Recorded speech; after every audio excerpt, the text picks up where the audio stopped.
How's everyone doing today? Welcome back to the GSMC Chip Shot Football Podcast, brought to you by the GSMC Sports Network. I'm your host, Manny Maradiege, today on Thursday, January 16th, getting closer to the divisional round here to start the weekend with the first couple games, and then on Sunday concluding with the last two. And with that being the case, we're going to start previewing some of these games coming up, starting with the Saturday games today, and then tomorrow we'll talk a little bit more about the Sunday games. But not only are we going to preview some of the divisional round games, but also some more discussions around head coaching, really focused in on Ben Johnson and the rumors and reports linking him to the Las Vegas Raiders job. There's been a lot of traction building up with that. So we're going to talk about it and just my thoughts on it, and also kind of venturing out to the college realm a little bit. Marcus Freeman, the head coach of Notre Dame,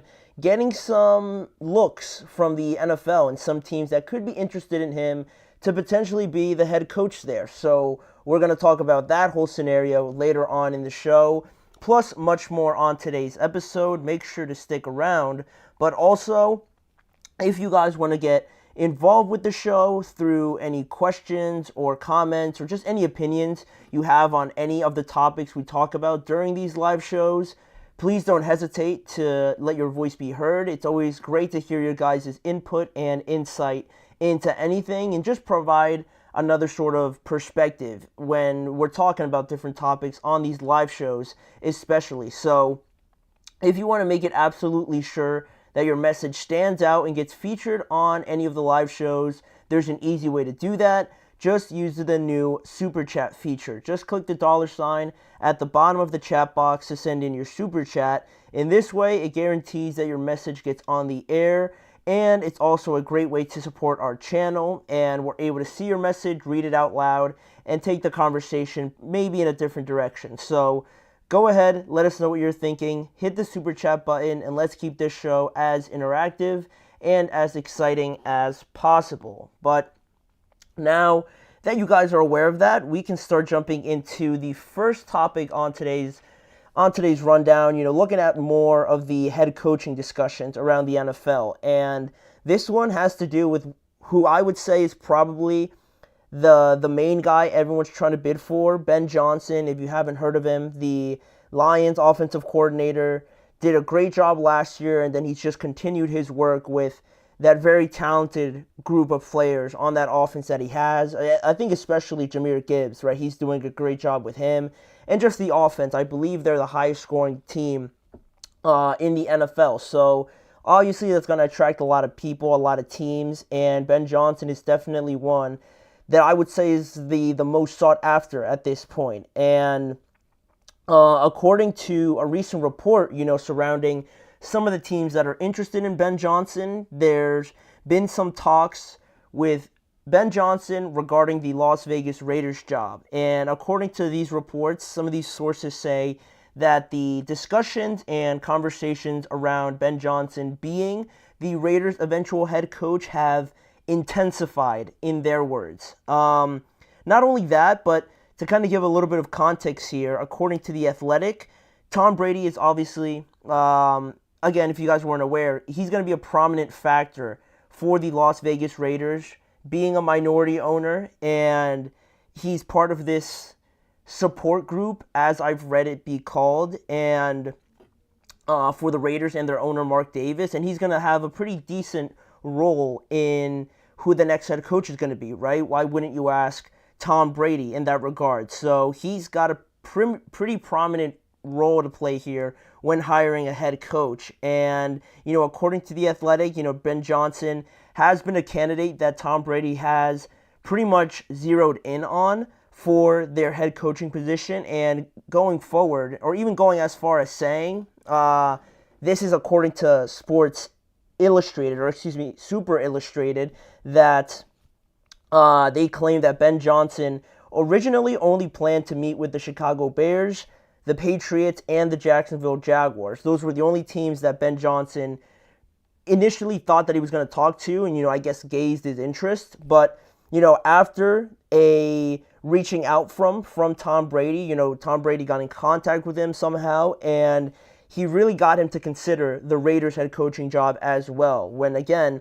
Ben Johnson wasn't even really initially thinking about that position as a fit for him. But after a conversation with Tom Brady, again, according to Super Illustrated, that sort of changed the perspective for Ben Johnson. And now Pro Football Talk had sources tell them that Ben Johnson came back from that interview that he conducted with the Las Vegas Raiders with positive feelings about the team and the situation, and also Tom Brady as well, with, I'm sure, they shared an interaction while he was doing that interview, and some even claiming that him and Tom Brady have also just spent a lot of time talking to each other over the phone. And if that ends up being true, it becomes pretty evident that Tom is really doing his part and his best to try and get Ben Johnson, right? Ben Johnson is definitely one that Tom Brady is certainly after, according to these, reports, right, coming back from sources close to the situation. So while it might seem a little fishy, right, because I don't know all the technicalities really with the whole minority owner situation, things like that, but it does seem a bit like an overstep from Tom Brady, if you will, right? You don't really know how much he's supposed to get involved, especially, being still a commentator with Fox. But I think it's kind of funny how it lines up within the confines of his job, and it makes it out to be sort of a coincidence, but not really, because Tom Brady, within, the limitations of his Fox job, like I mentioned, he is allowed to talk to players and coaches, right? Like as a commentator and, getting prepped for the game, right? That's the obvious part. But of course, this upcoming week, when you get some of these reports coming out about Ben Johnson being linked really to the Raiders and how that's starting to pick up steam, I think it's funny how coincidentally Tom Brady is going to be on the call for the Commanders and Detroit Lions game, right? How those two things line up, really giving Tom Brady a free pass to talk to anybody, but you know that it's going to be a bit heavily lenient to Ben Johnson, right? I'm sure they're going to have more discussions leading up to the game and things like that. And also, don't be surprised if during the game you hear Tom Brady talking up Ben Johnson a lot, right? Just as a side comment or anything like that. It wouldn't surprise me either. And I just thought that was kind of funny how that all lined up here currently where we stand. But The Athletic kind of finished off the report by saying that Ben Johnson is considered, in their words, the leader in the clubhouse above all other candidates. So much so that the Raiders are also considering hiring Lance Newmark for their general manager position. And for those of you that are unaware who the heck Lance Newmark is, Lance Newmark currently is the assistant general manager with the Washington Commanders. And don't you know it, right? That probably gives Tom Brady another pass to have discussions with him, knowing that they're going to be in the same spot this upcoming weekend. But according to the Athletics report, right, the Raiders are also really considering bringing him on as their general manager. But it connects to Ben Johnson as well and kind of flames the reports about Ben Johnson taking the Raiders job, because it would almost be like a reunion between the two, because Ben Johnson and Lance Newmark spent some time together, 5 seasons actually, in Detroit when Newmark was the senior director of player personnel for the Lions, coincided with Ben Johnson's time there, so they're very familiar with each other. I'm sure they have a decent relationship, right? So ideally, according to all these sources, right, the ideal plan for the Raiders would be to bring both those guys in. They're familiar with each other. They have prior connections and relationships, and bring them in to 2 very important spots in their organization.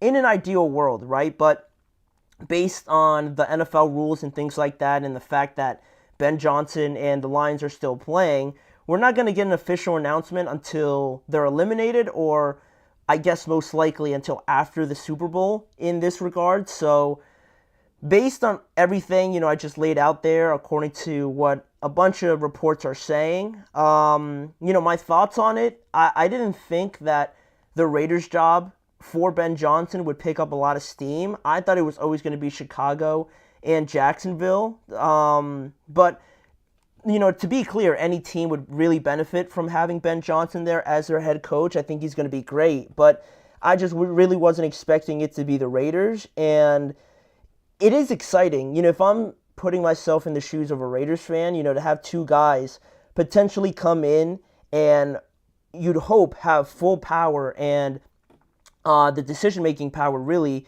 to build the team as they see fit. And I think that's something that not only excites fans, but hopefully for them, excites Ben Johnson to have that decision-making power and really make this roster what he feels is a competitive and very excellent team, probably very heavily based on offense, right? And, if Tom Brady likes him, I don't think many people can dispute that for obvious reasons, right, based on his criteria. And it is also exciting, right, when you think about it, and Ben Johnson and what he's been able to do with the Lions and the kind of things that he can do with Brock Bowers in that offense is another reason to get excited, right? Because Brock Bowers had a phenomenal historical season, and now if you bring in a guy like Ben Johnson to give him even more guidance and, call plays for him, he's only going to get that much better, probably exponentially better with a guy like that. So that's always, great to think about. But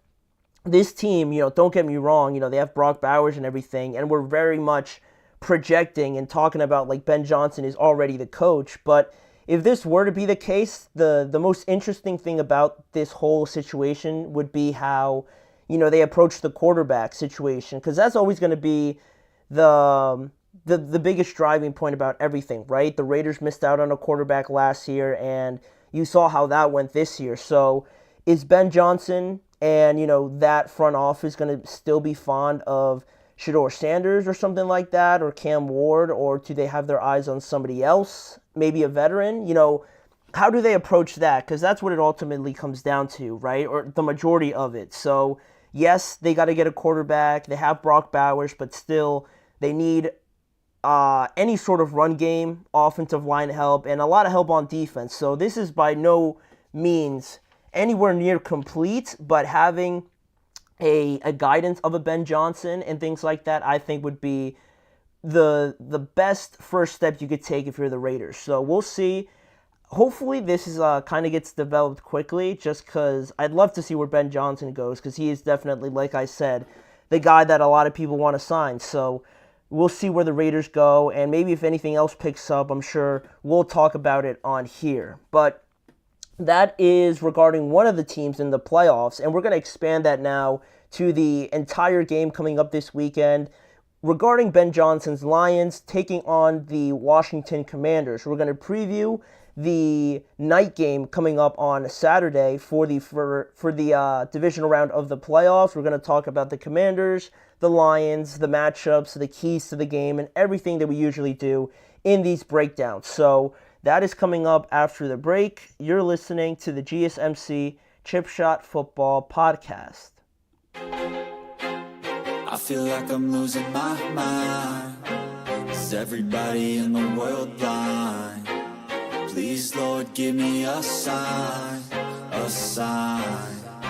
I feel like I'm losing my mind. Is everybody in the world blind? Please, Lord, give me a sign, a sign. I wanna be the greatest. Everybody on the fake shit. I look around and feel like everybody is the fakest. I make this every day and I'm impatient, hoping one day I blow up from the basement. Statement, the top is so vacant. I don't hear shit that I think is amazing. Waiting for my day when I'm playing sold out shows for 1,000 faces. Hey, give me that crown, get in my way and to be put down. It ain't your place, all this my town. If I want that shit, then I'll get it right now. I'm losing it, the noose it fits. I'm losing shit, a stupid myth. You choose to live or choose to dip. You choose to fight or lose your grip and lose a gift. I feel like I'm losing my mind. Is everybody in the world blind? Please, Lord, give me a sign, a sign. I feel like I'm losing my mind. Is everybody in the world blind? Welcome back to the GSMC Chip Shot Football Podcast here. We are a couple days away from the start of the divisional round in the NFL, so we're going to start previewing some of these matchups like I mentioned before. Saturday games, today and the Sunday games tomorrow to conclude the weekdays. But, starting off with what arguably could be one of the best matchups, I would say, in this round of the playoffs, right? Because you got the Lions getting their first action of this year's playoffs after earning the number 1 seed, earning a week off as well after they defeated the Minnesota Vikings in a very lopsided victory. Not only winning the game and, winning the division and things like that, but pretty much showing everybody that they're truly the best team in the NFC. There was some doubts, with some people, I guess like myself, siding with Minnesota, but that game really proved and showed you everything you needed to see, right? From an ability, from a just execution standpoint, the Lions clearly showed that they're on a different level. So, this upcoming Saturday, they will host the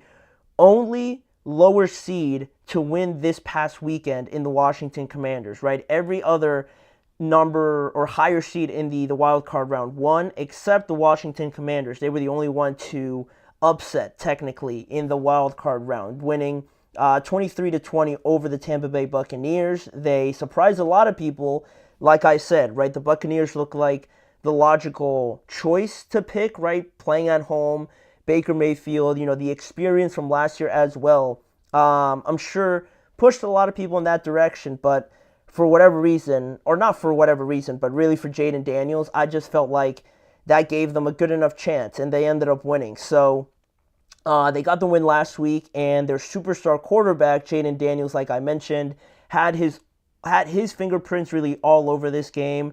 He was a threat running the ball. I believe he was their leading rusher in this game, and he was extremely accurate, which he continues to prove and show week in and week out, right? Because the running does make him extremely unique, right? It's only really him and Lamar that kind of have that build, that very slippery, just very agile and hard to even come close to kind of build that quarterback. And I would say at this point that Jaden is a little bit more accurate and a little bit more decisive with his throws. So that's what makes him overly dangerous, obviously, and what allows him to elevate the rest of his team to victories like we saw in the wild card round, right? That's what they brought Jaden Daniels in for, right? That's what they envisioned with him, and already you're starting to see the benefits of that. So that's what happened last week, and now off of that victory, the Commanders enter this game now on a 5-game win streak with a 12-5 record to finish the regular season. They're technically 13-5.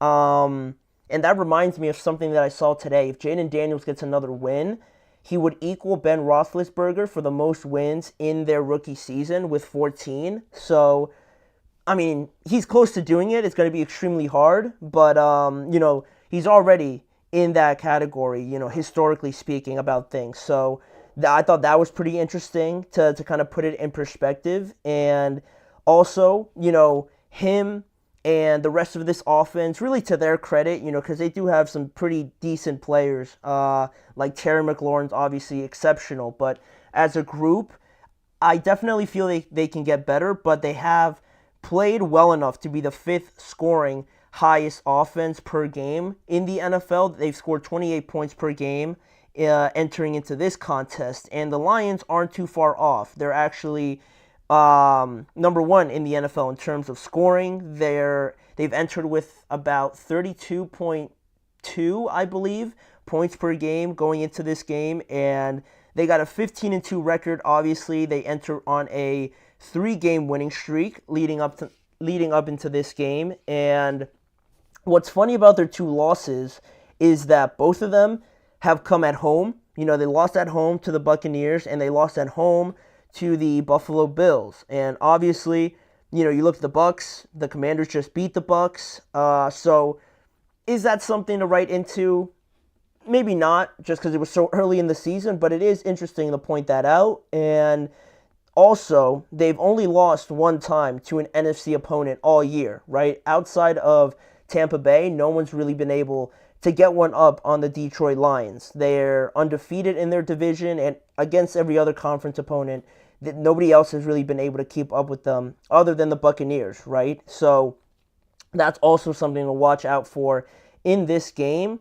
funny for the Lions too. They're undefeated on the road, but again, both of their losses have been at home. So that is a bit peculiar as well. But the most interesting thing about this too, to watch in this game, based on how everything goes and turns out and whether or not the Commanders can kind of keep up and stay in this game, a large part of that is going to be regarding fourth downs. And I think we got two of the head coaches that are really the least scared about going for it on fourth down, right? We're talking about Dan Campbell, who has built that reputation of going for it a lot on fourth downs, and Dan Quinn and the Commanders aren't really too far off of that as well. It's showing all the confidence that Dan Quinn has in his rookie quarterback already. So they're two of the coaches that I would say are probably the two coaches that are least afraid of the consequences of not gaining a fourth down. They're not really worried about that too much. And throughout the year, Detroit ranks fourth in fourth down attempts. They're at 33 attempts on the year, converting at a 67% conversion rate, which is seventh in the NFL. They're 22 of 33. If you convert that percentage, obviously, that's good enough for seventh in the NFL, which was a little surprising. I thought they were higher up. That's just me. That's what I thought. But it's also interesting with the Commanders because while I thought the Lions were going to be higher up, the Commanders actually rank 18th in attempts, so a lot lower than the Lions. They've gone for it 23 times, but they have the highest conversion rate in the NFL. They're converting fourth downs at an 87% rate so far through the year. That's first in the NFL, like I've mentioned. They've gone for it 23 times, and they've only failed 3 times. So that is an extremely high rate, and I'm almost positive that's only during the regular season, not taking into account the wild card round. So that's still an impressive, number because they don't go for it as much as the Lions, but the times they do go for it, they're almost always getting it. And it's going to be interesting, and we'll see how, one decision to go for it on fourth down, maybe by the Lions, affects the Commanders and vice versa, right? Who's going to kind of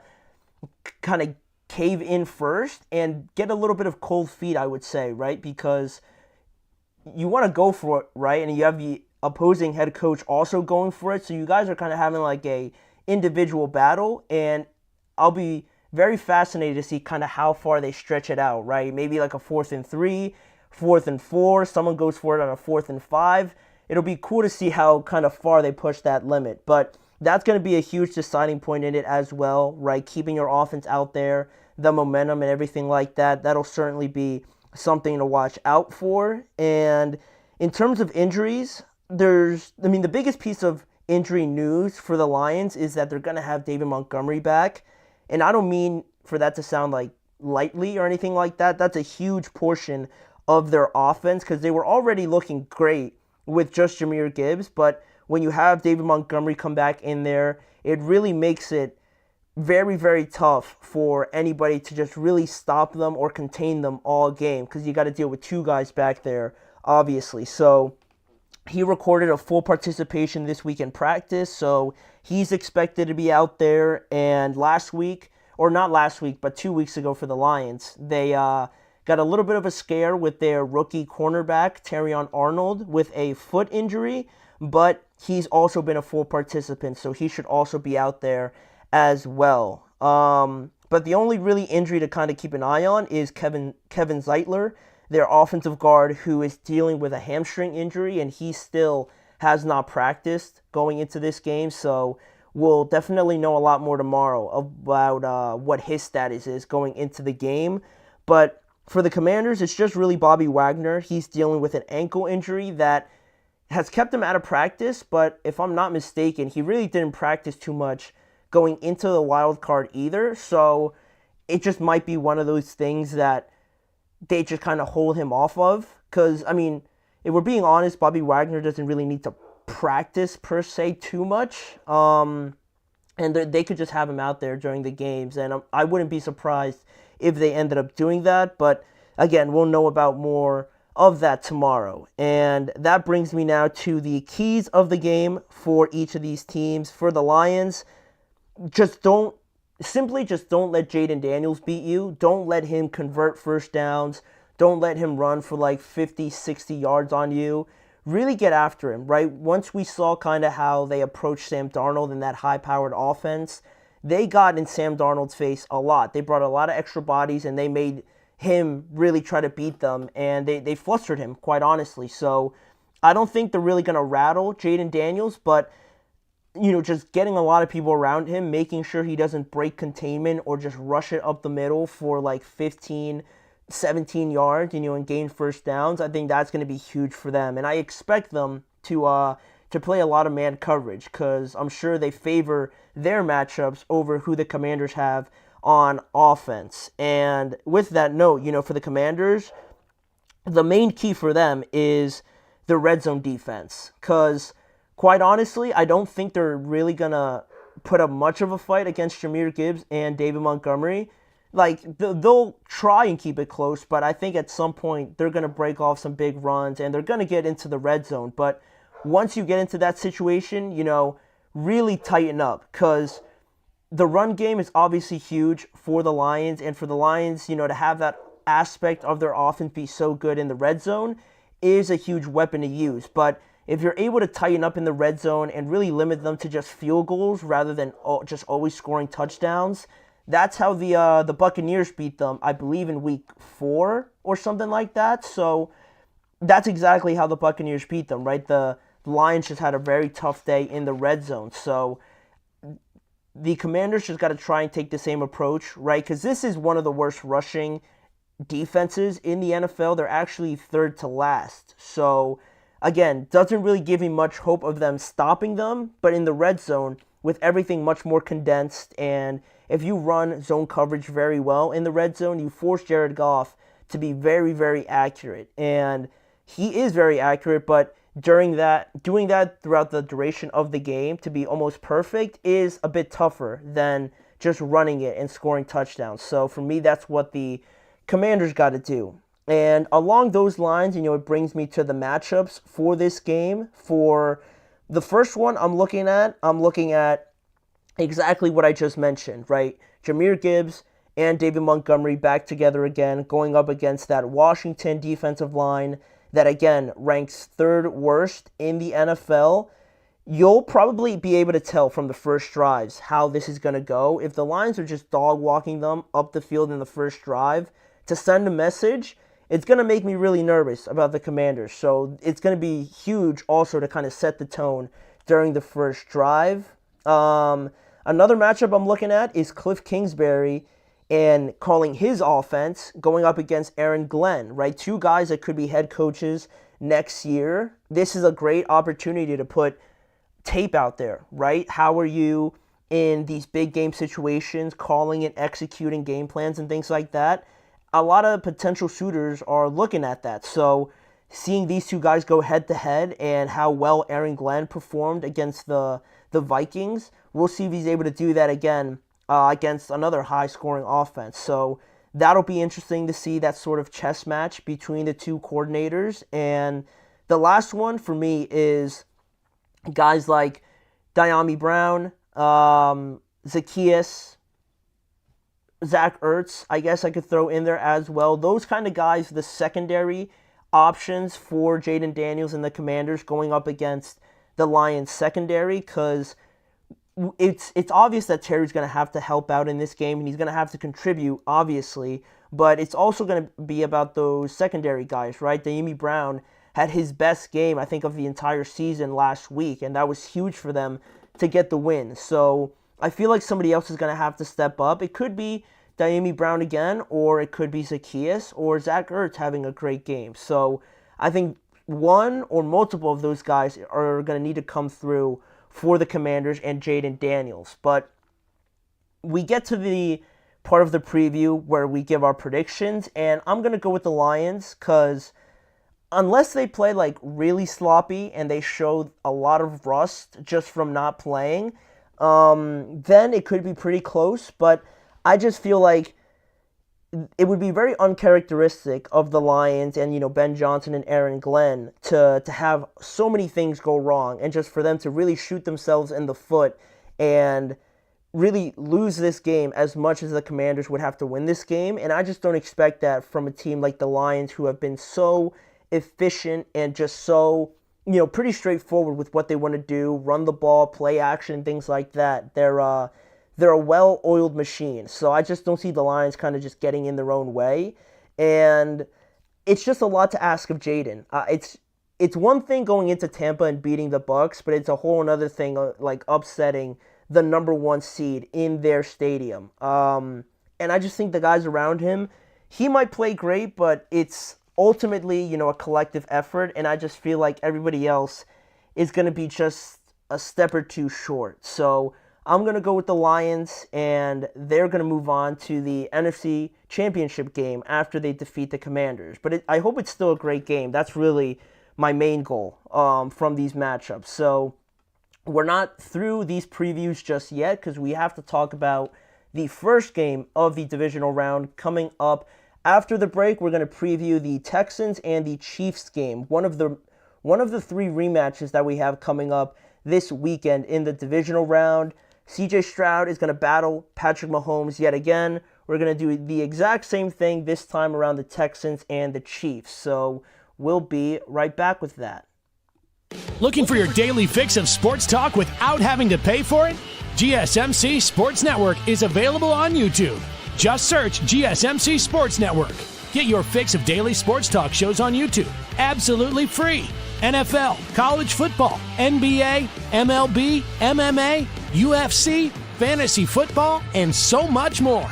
GSMC Sports Network has shows running all day long, with new sports shows starting every 2 hours. Just like on your favorite cable sports channel, except GSMC Sports Network is absolutely free. Just search GSMC Sports Network on YouTube to catch one of your new favorite shows, like the GSMC College Football Podcast, Chip Shot Football Podcast, Hoops and Heels Women's Sports Podcast, GSMC Basketball Podcast, and so many more.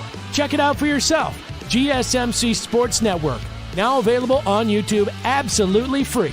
Search GSMC Sports Network on YouTube right now.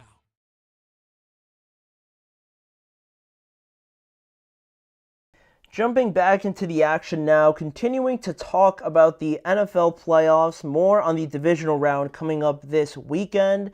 We got the 2 Saturday games that we're previewing in today's episode. We just finished talking about the Lions and the Commanders game, and now we're going to backtrack, I guess, a little bit and talk about the first game that we actually have coming up on Saturday between the Texans and the Kansas City Chiefs. This is the first game of the divisional round, and the first game of this round is going to feature, 2 teams that just played each other a couple weeks ago. The Texans are visiting the Chiefs once again after defeating the Chargers in the wild card round the week before. Now they have another date with the Kansas City Chiefs. While the Chiefs, on their side of things, their starters enter a very familiar circumstance, a very familiar situation, right? Being the number 1 seed again, all of their stars are well rested. There's really no injuries, not to spoil it later, but there's really no injuries to talk about the Chiefs. All their players that maybe were dealing with something are all pretty much gearing to go for this game on Saturday. And they've actually not played since Christmas Day against the Steelers, right? That's the last day. You had guys like, obviously, Patrick play, Kelsey, Chris Jones, all these guys, the main starters, the main contributors, I would say, they haven't played since Christmas Day. That's almost going to be a good month, almost like a month since they've played, right? Just a week short of a month since they last played, which is insane to have that amount of time off already. In the most crucial part of it, you just kind of regenerate health, right? So that's the benefit, right? That's the experience that comes with it, and the Chiefs are no stranger to that, obviously. But like I said before, these 2 teams already met before that Christmas Day game on the 18th, which was also the Wednesday before, but actually they met on not the 18th, but the 21st. They played on the 21st last time. I forgot they played on the Saturday leading up into that game. I forgot Christmas was on a Wednesday this year. But, yeah, they already played a couple days before that Christmas Day game, and the Chiefs came out on top 27-19 on that day. One of the many one-score victories that the Chiefs have had this season. But that game, I think most unfortunately remember it for that Tank Dell injury, which is unfortunate and a huge disappointment for Tank Dell because he was dealing with that fracture, I believe, his rookie year, and now to suffer an injury like that was very, very sad to see for the Texans. And you saw how emotional, C.J. Stroud was, and I feel like that definitely changes your perspective, right? In a game like that, to see how everybody was affected by it, I'd have to think that somehow affected them going forward in that game. But now that we're a couple weeks past it, now these two teams meet each other yet again. And more on this matchup, because I feel like this has been a pretty familiar matchup in recent seasons when it comes to the playoffs, right? Based on that, Kansas City is undefeated at home so far this season, while Houston enters this game with a 5-4 record on the road. So definitely a bit more, give or take, knowing what kind of Houston Texans team you're going to get overall. They've been pretty much 500 in that category all season long. And on this matchup more, the Chiefs have won the last 4 matchups against the Houston Texans, and their last playoff game was also a victory for the Kansas City Chiefs. 51-31 was the score the last time these two teams met. And, Houston, funny enough on that, and speaking about like familiarity and similar circumstances, I guess you could say, in the playoffs, Houston is actually in almost the exact same scenario that they were in last year, right? Because last year, they got a blowout win in the wild card round. Last year was against the Browns, and now this year against the Chargers. And then they played the number 1 seed in the divisional round, and now they have the exact same situation in this year's playoffs. Hopefully trying not to lose, right? But I thought it was pretty kind of a little bit weird and a bit, I guess, unique for that same thing to happen. So much so that it's actually the second time since 1970 that a conference has had the same 4 teams in back-to-back divisional rounds that they had from the previous year, right? It's been like 50 years, over 50 years since we've had the same 4 teams in back-to-back divisional rounds. The Ravens, the Bills, the Chiefs, and the Houston Texans are all in the divisional round this time again, but the Texans are not going to be playing the Ravens. Last year, the Ravens were the number 1 seed, obviously. Now the Chiefs are. So they flipped. The Chiefs are playing the Texans, and the Bills are playing the Ravens. And hopefully, if it's anything like last year, we get some more great matchups in this round, right? The Ravens and Texans game was pretty close, and also the Bills and the Chiefs game was just insane, right? Ending with I believe a Tyler Bass missed field goal, if I'm not mistaken. I'm pretty sure that was last year. So, we got a good round of games last year. We can only hope to get the same result this time around. So that leads me to the injuries, mostly so for the Houston Texans. They've had some limited participation so far through the week, like Nico Collins, Joe Mixon, Dalton Schultz, and Azeez Al-Shire, but I don't think there's anything really major to kind of report on with them. They are all probably going to play, just holding off a little bit during the week in terms of practice. So they're all limited participants up until this point. So I expect them to be out there regardless. So not much to talk about with injuries. Luckily for both teams, I guess to some respect, are pretty healthy, but the Texans are obviously missing Stephon Diggs and Tank Dell. So that's mostly all of the injury news, and then we get to the keys of the game for each of these two teams, right? For the Houston Texans, the biggest thing I want to see from them is when when you're the underdogs in these playoff games, when you're trying to upset, especially, a dynasty like the Chiefs are, you're going to need not a lot of things to go your way, like I'm making it sound just lucky, but they're going to need a lot of splash plays in this game, right? Making all the big plays and really winning all the big moments in this game. Taking advantage of the big moments and making sure they come out of it unscathed, but also on the winning side of it, like turnovers, penalties, and like 50-50 balls or something like that, winning your matchups. All of those things have to really favor the Texans for them to eventually try and be in a spot to win this game, right? Make those splash plays through your pass rush, through Will Anderson and Danielle Hunter, through the great coverage that you showed last week with Derek Stingley and Kamari Lassiter, right? You have a lot of amazing talent in some of the most pivotal spots. You're going to need those guys to play exceptional and really leave their impact in the game and force a fumble, get an interception, tip a pass that falls into the lap of a linebacker or something like that, hit a big play down the middle to Nico Collins in one-on-one coverage with Trent McDuffie, right? Those sort of individual battles, if your guys win, the Texans are going to be in the best spot they can be to win a game on the road, especially in Arrowhead. So that's what I'm thinking for the Houston Texans. And for the Chiefs, to kind of combat that, I think Patrick and Andy Reid are going to have to just try and get the ball out pretty quick. Don't hold on to it too long. And, use Patrick Mahomes a lot. He's an athletic guy, right? He can move, he could run very well. So make sure to use him. Maybe not to the extent that Josh Allen is used, but make sure that if he has an open lane to take it, gain those yards, and not just have a steady target there for Will Anderson and Danielle Hunter to just kind of tee off, right? That's one thing that we talked about with Justin Herbert. He's not very mobile. He's pretty stationary when he's capable of being, very athletic, like Josh and things like that. So use that to your advantage, obviously, right, with Mahomes, and just move the pocket. Don't just have it be a steady target. A lot of bootlegs, a lot of rollouts and things like that.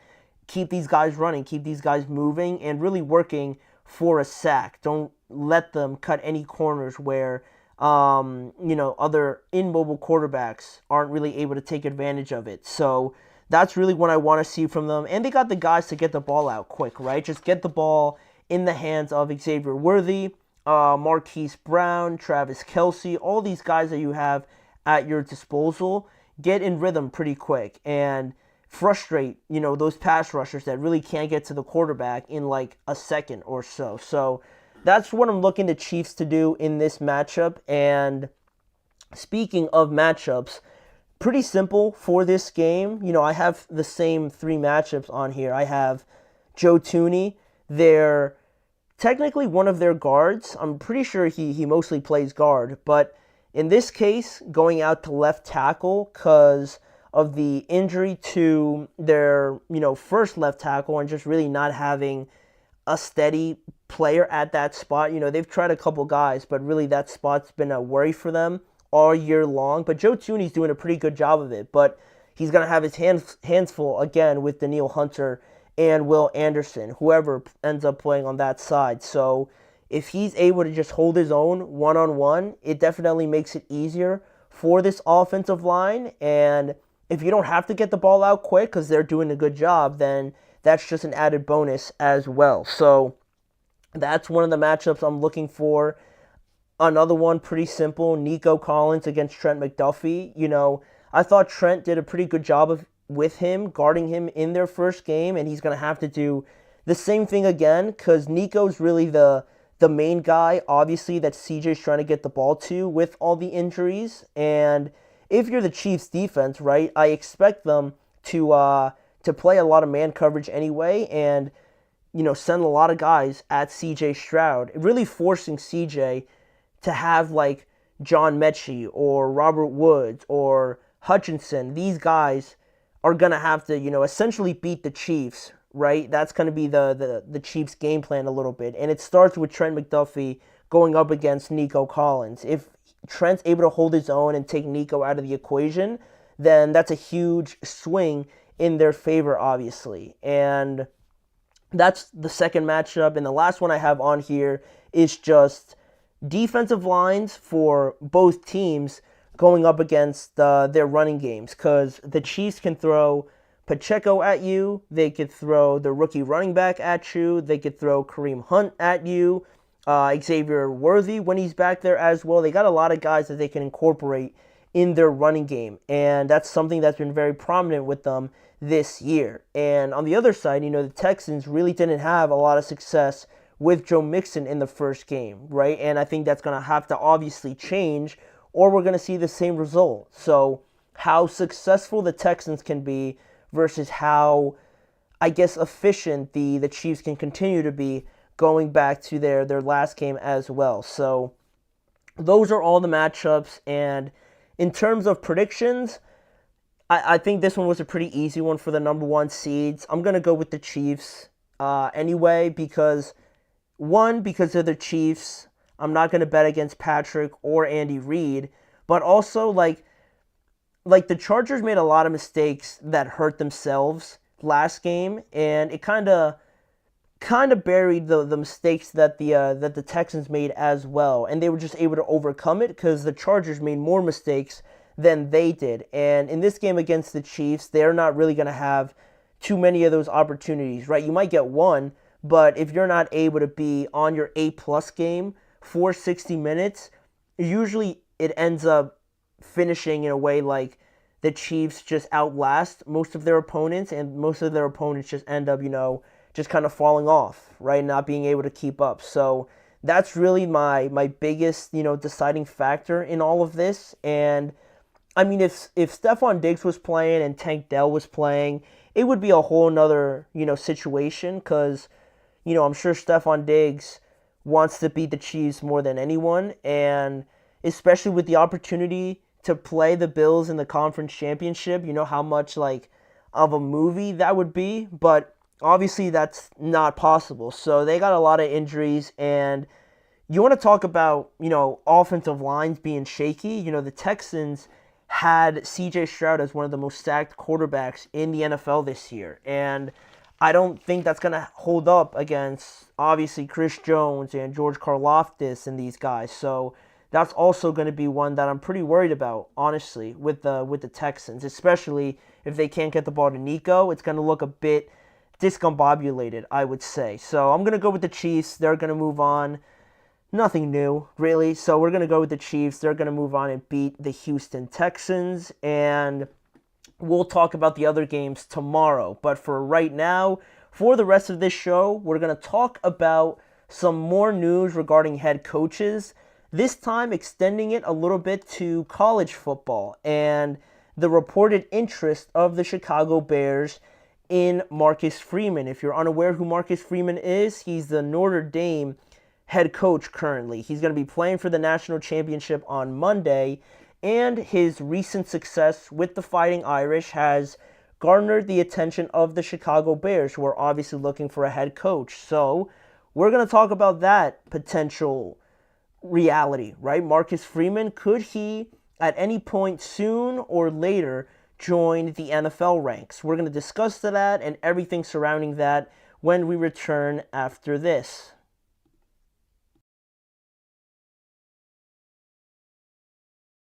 For the best and latest podcasts available anywhere, go to the podcast app on your cell phone and type in GSMC to access free content-rich podcasts on health and wellness, book reviews, sports, entertainment, relationships, social media, movies, technology, finance, and even weird news. Subscribe and download the GSMC Podcast Network's family of shows, available everywhere podcasts are found.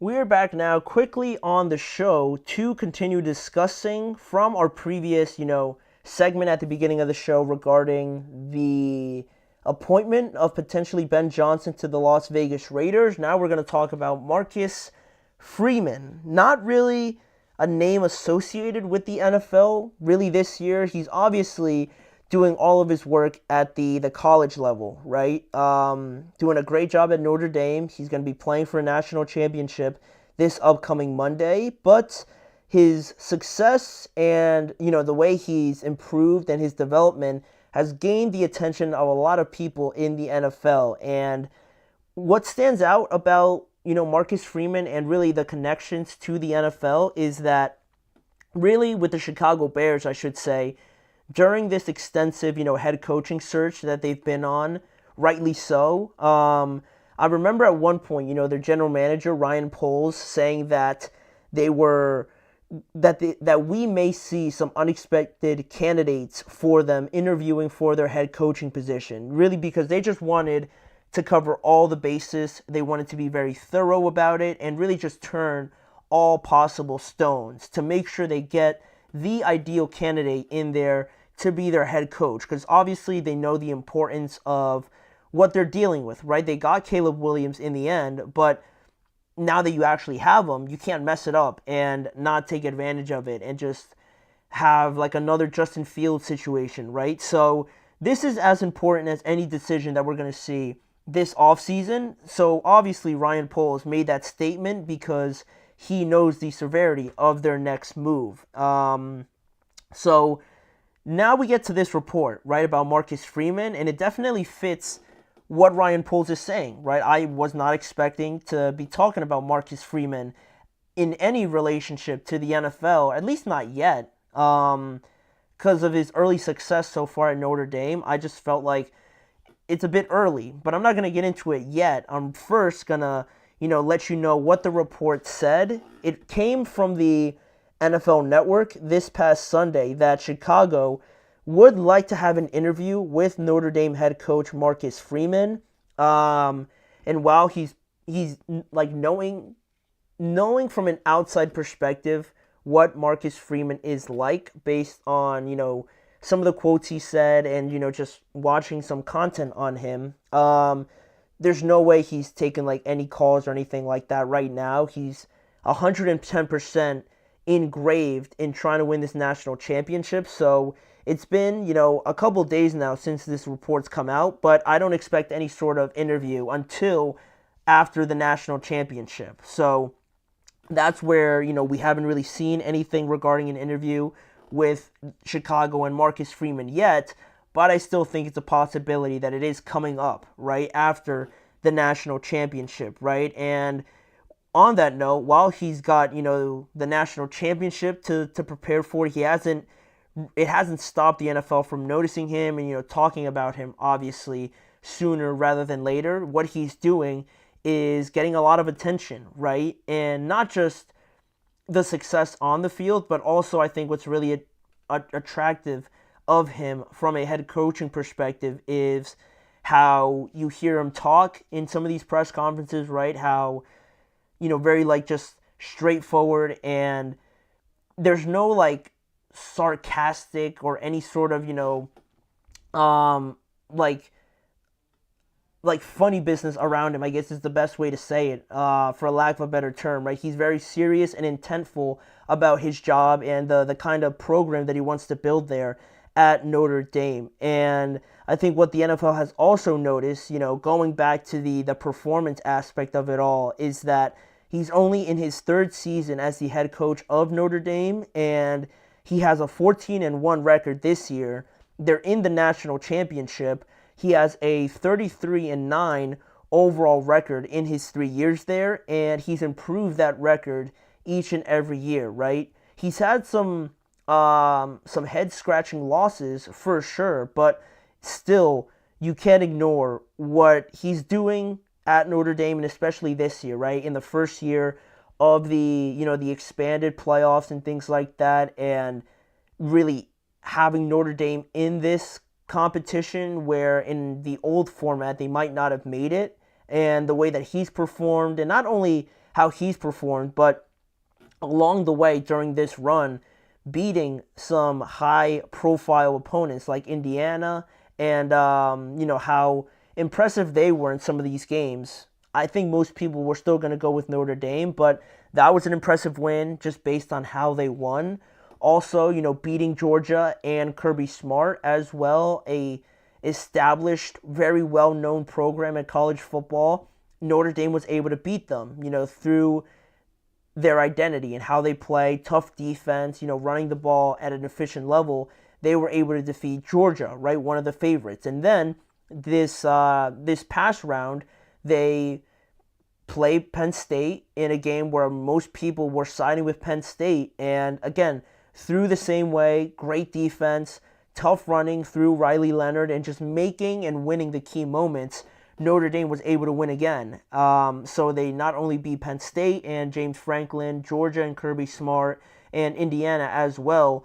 That's also, holds its weight, certainly, with some of these NFL teams, right, looking for their next guy to lead their franchise. And it's why Chicago reportedly, in their words, have done an extensive research on Marcus Freeman for months, is how they put it in this report. So it's clearly something that the Bears have in mind, and they've surely noticed the leadership aspect of it, right? The player development, the excellent clock management, if we're going to get really niche about this whole situation, the in-game changes, the calls that he makes and things like that, able to pivot when something's not going well, and just really managing and controlling the game to the best of his advantage and getting the best out of his players. Like Riley Leonard, he might not be the best passer necessarily, but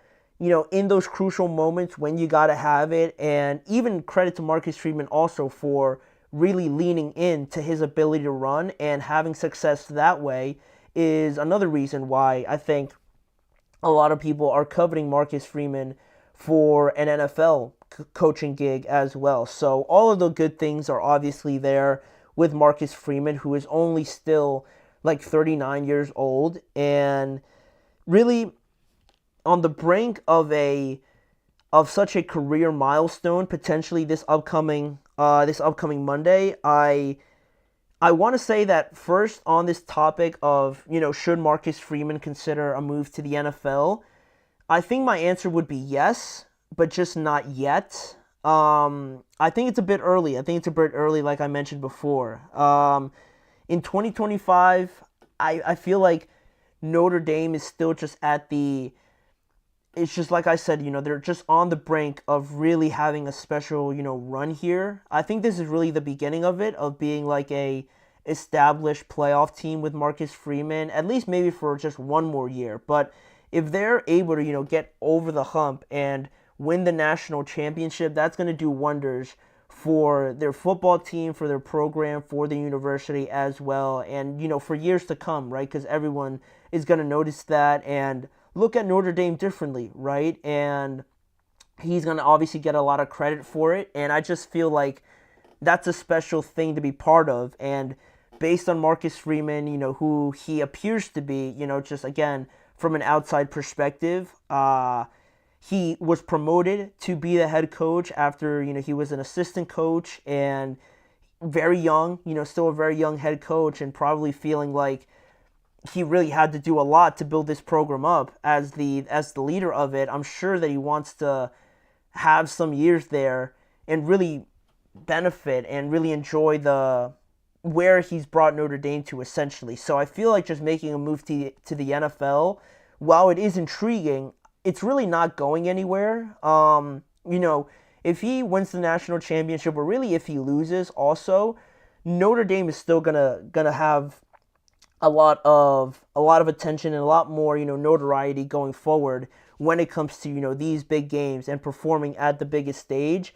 That narrative has sort of changed, right, I would say. So with Marcus Freeman, and he can still do a lot more in college football, I believe, with Notre Dame than kind of just rushing to the NFL in 2025 or something like that, right? I still feel like he's got a lot to do with Notre Dame, and again, if he continues to have success, there's 31 other teams that are going to be interested in Marcus Freeman at some point over the next, few years, right? The NFL is really not going anywhere. And really, I just mentioned Chicago as being interested because obviously they're doing their head coaching search. But I just feel like if it's not Chicago this year, and if nobody else is interested, if Notre Dame, again, we're talking about them at this point next year, there's going to be other offers. There's probably going to be more offers by that time. So there's no rush in anything. He's still extremely young, and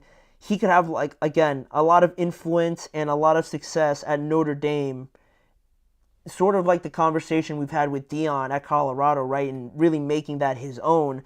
I think Marcus Freeman has an opportunity to do that here, and he's already started to do that this year. And again, if he's able to do that and then leave it in a spot where he feels comfortable after a couple years there, then he can make the move. But really at this point in time, for him to consider a move to the NFL in the next year or two, I think that would be a bit too early. We'll see. This is not the last time we're going to talk about Marcus Freeman being connected to the NFL, but it's just the start of it, and I think it's warranted for sure. But like I said, it's probably going to be a couple years before we see anything really kind of cement itself. But that is all that we have on the head coaches in today's episode, but we have one more topic to get to regarding the Cleveland Browns and just kind of giving an overview of their future, because we didn't talk about it on this show, but obviously the setback that Deshaun Watson suffered really puts this Browns team in a real problem, obviously, going into next year. And how does that affect what they do in the draft, in the offseason, with Myles Garrett also, right? If you were unaware, that's also something that they kind of have to manage there. So we're going to talk about it, and I'll inform you guys more on all the details regarding the Cleveland Browns going forward when we return after this break.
Thank you guys for joining me here on the last segment of today's show, and I wanted to cover a topic that I kind of forgot to cover a little bit regarding Deshaun Watson and the Cleveland Browns in regards to the overall, general topic that I wanted to get to just on the Cleveland Browns as a whole, because I think Deshaun Watson and obviously the news of him suffering that setback with his Achilles rehab and how the news came out about, him re-rupturing it and there being a lot of doubts around him going into 2025, how he could miss a big portion of the season is obviously huge news that happened last week. But I think it's interesting to kind of piece it together in regards to the Cleveland Browns, because they got a lot of things to figure out this offseason. And after a disappointing 3-14 season and the news of Deshaun Watson, it's all, in a very delicate spot right now. And I say delicate because you got those things happening, right? And then towards the end of the season, we had some comments made by Myles Garrett that kind of raised the antennas in Cleveland, right? The way he was kind of talking and how, I guess, cryptic would be the best way to say his message sounded when he was talking about, he was asked about like a potential rebuild and his thoughts on that with the Cleveland Browns. And this is what he had to say on that first, before I get to his latest response, just recently after the season. But this is what Myles Garrett first said, I think around week 16 when they were playing the Bengals, and he was asked about a potential rebuild and just basically how he would feel about it. And he was pretty honest. He said, I mean, first of all, I want to win. I want the Browns to be able to put me and us in a position to win. I'm not trying to rebuild. I'm trying to win right now.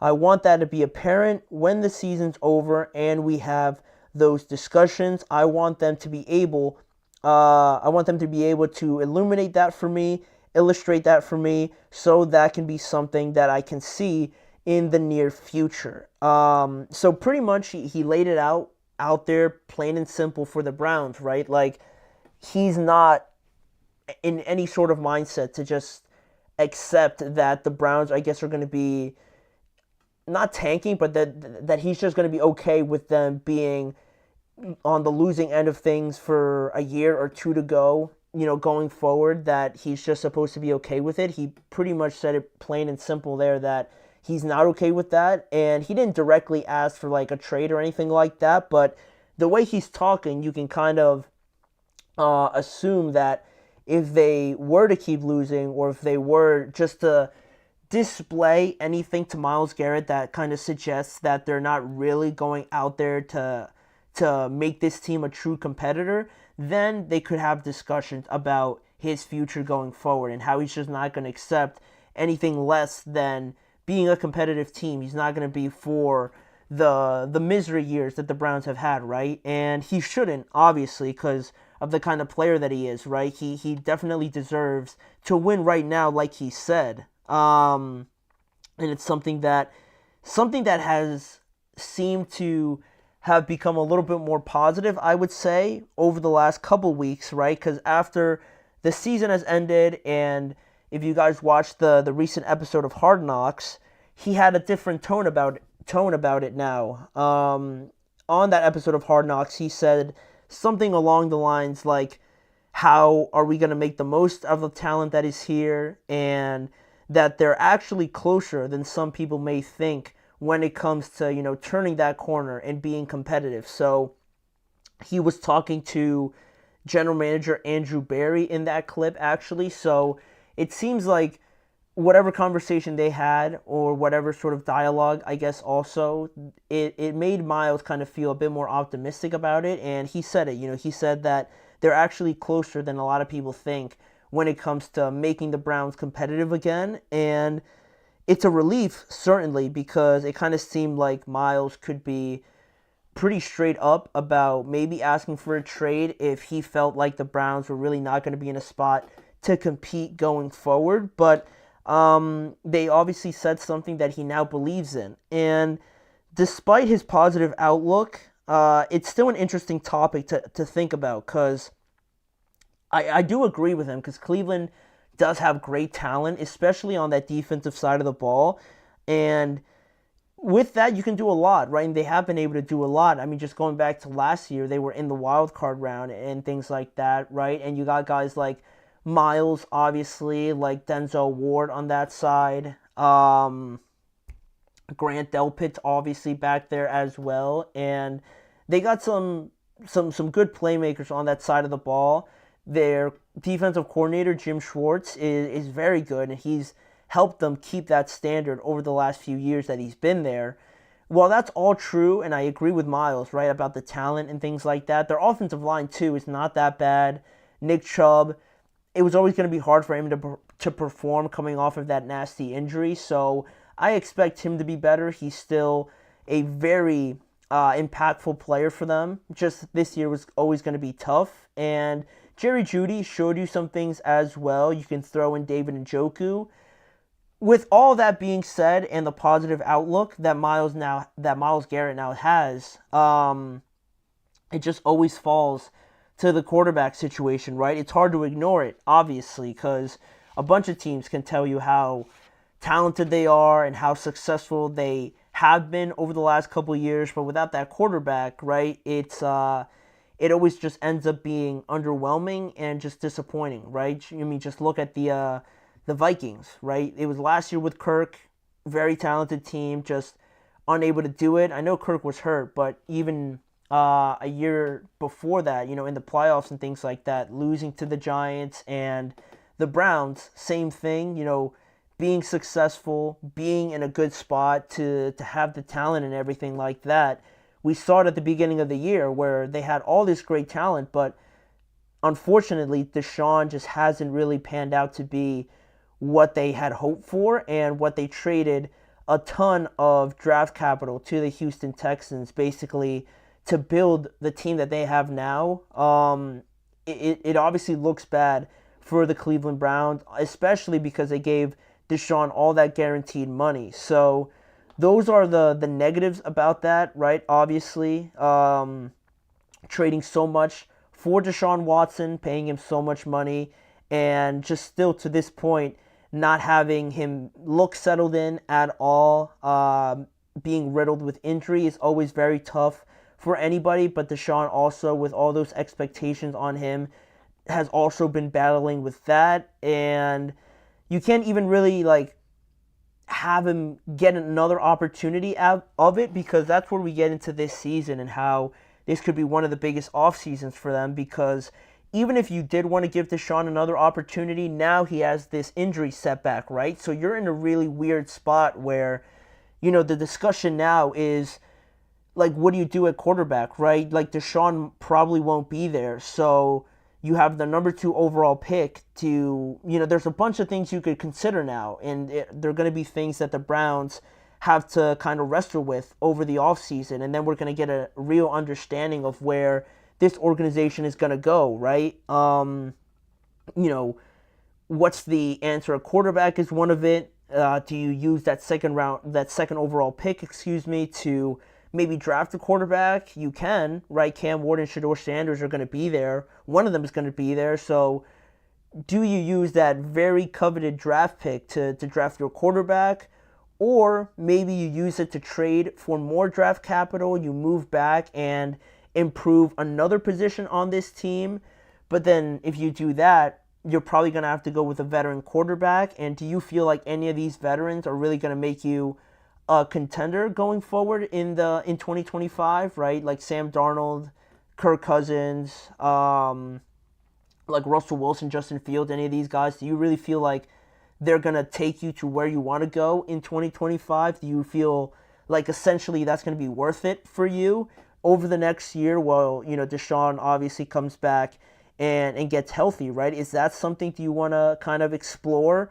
Or, do you consider in any way try and take advantage of this not take advantage of what you have with Myles Garrett, but if there comes a point where things get a little bit icy and maybe Myles isn't happy, do you even consider the possibility of trading Myles and getting a bunch back for him and improving the team that way in different areas? Do you even consider that as an option? Because the statement that you guys see on your screen is what made me think about, Myles Garrett and his future. Because after he said that, then the news came out about Deshaun Watson, and I was thinking like Myles is probably going to ask for a trade now, because if they have no quarterback, then there's really no clear path to prosperity, essentially, in 2025 for the Browns. But he had this conversation with Andrew Berry, and he seems like he's in a more positive spot about it. But, you never truly know. It could,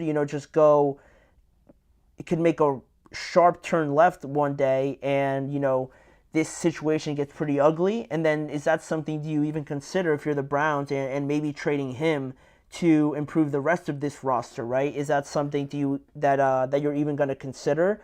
And, my thoughts on just all of that and all these questions and scenarios that I'm throwing out is if Myles asks for a trade at some point during the offseason or during the season or something like that before the trade deadline, that's the only kind of exception I'm going to make for moving Myles. Because if not, I wouldn't really consider that, because yes, you could get a lot back for Myles, but there's no guarantee, or there's really little possibility that you find another player as good as Myles Garrett right away. So that's really something that wouldn't cross my mind. And, as we see every year, and especially with Cleveland, finding a quarterback is obviously extremely tough, right? And not going anywhere, it's not really going anywhere drastically, without a quarterback. That has to be the number one priority, and I think they'll probably end up keeping Deshaun Watson for one more year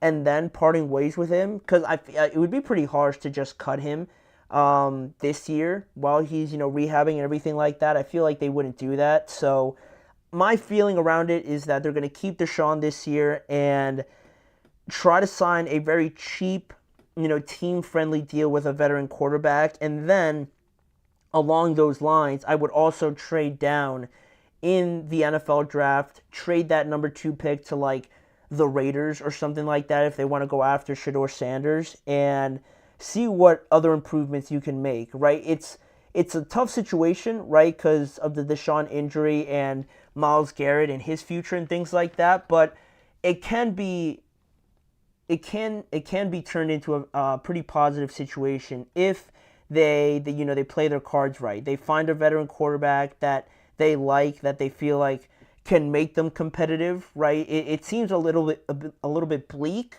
but it can be done. We saw the Steelers do it this year, and nobody really thought they would be competitive at all. So it can be done, and with that number 2 overall pick, you can do a lot with that, certainly. So it's very delicate. It's a very, walking on eggshells sort of situation, but they're going to have to get it right, or else, they do face a reality where, everything just kind of is crumbling around them. So it's going to be a huge offseason for them with all these decisions that they have to make, obviously. So we'll keep an eye on all of that as we continue to do the show. But for today's episode, that is going to wrap up everything that we wanted to talk about. I wanted to thank you guys for joining me on today's show, and a reminder to like, follow, and subscribe to the Chip Shot Football Podcast, as well as following the network on all forms of social media. And if you want to see more of the Chip Shot Football Podcast,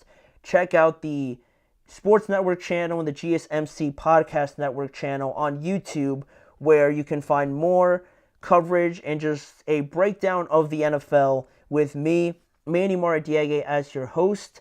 Again, thanking you guys, and a reminder to join me again tomorrow for the last episode of the week, and just going more into the wild card round and dissecting everything about the matchups on Sunday.